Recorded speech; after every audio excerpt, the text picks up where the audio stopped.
As someone on the left, something I think we could learn from the right is the way that they will accept any ally and not press that ally to go deeper. Like, you could be a total Nick Fuentes MAGA word I'm not allowed to say on TikTok, and then you meet somebody who's like, oh, I voted for Trump because I saw him on the Nelk Boys podcast and he seemed chill.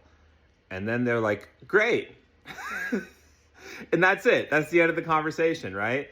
And whereas on the left, I feel like sometimes the second that we kind of get somebody in terms of like they're voting with us or whatever, we want to like either pull them deeper or like critique them for not being deep enough into it. And it reminds me of the gay marriage fight. I'm a millennial. I was aware and observing the world during the gay marriage fight. And when we told people, like, hey, love is love and blah, blah, blah, like, we didn't say.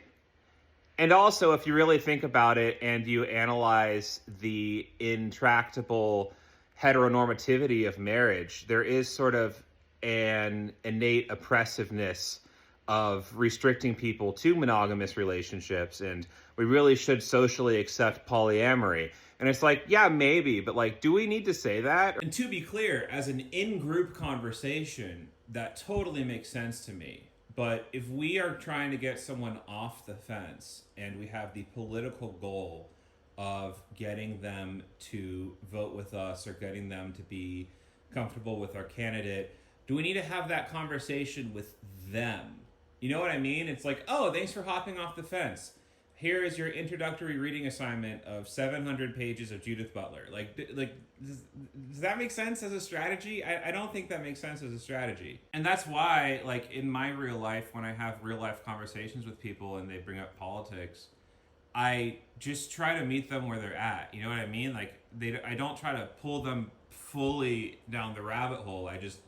I'll give them like a version that is digestible to them and that they'll be comfortable with, that still gets them on our side. Like, I think that's a good thing. I think that's doing politics.